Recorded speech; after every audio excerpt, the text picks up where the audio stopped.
যুগ বদলায় বদলায় প্রযুক্তির ভাষা, তবে নতুন বদলের ঢেউ এবার আঘাত হেনেছে ফেসবুকের ভিডিও কন্টেন্ট নির্মাতাদের ইনকামের পথে। রিলসই হবে একমাত্র রাস্তা। এই ঘোষণায় মেটা যেভাবে ভিডিও ফিচার একীভূত করেছে, তাতে অনেক নির্মাতার জন্য শুরু হয়েছে নতুন চ্যালেঞ্জ। একসময় ফেসবুকে বড় ভিডিও মানেই ছিল বড় আয়ের উৎস, কিন্তু সময়ের চাকা ঘুরেছে। মেটা এবার জানিয়ে দিয়েছে, আলাদা ভিডিও নয়, সবই এখন রিলস। ছোট হোক কিংবা বড়, সব ভিডিওই এখন রিলস ফরম্যাটে প্রকাশিত হবে। ফলে হারিয়ে যাচ্ছে আগের সেই ভিডিও প্ল্যাটফর্ম, আর তার সঙ্গে হারাচ্ছে এক বিশাল আয়ের পথ।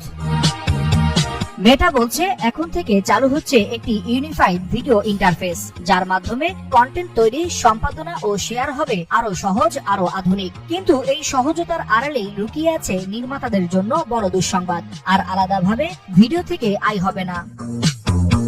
এর আগে 5 মিনিটের কন্টেন্টে ছিল অ্যাড ব্রেক, এখন তার জায়গা নিচ্ছে রিলসের নির্ধারিত নীতিমালা ও সময়সীমা।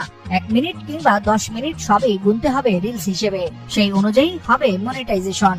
তবে এসেছে নতুন কিছু tools, video cutting, text add, music, রং ফিল্টার।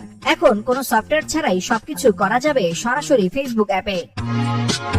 এ বিষয়ে টেক বিশ্ব বলছে, এই বদল শুধু প্রযুক্তিগত নয়, বরং এটি এক নতুন দর্শন, যেখানে ক্ষুদ্রতাই হচ্ছে নতুন শক্তি। আর এই দর্শনে খাপ খাওয়াতে না পারলে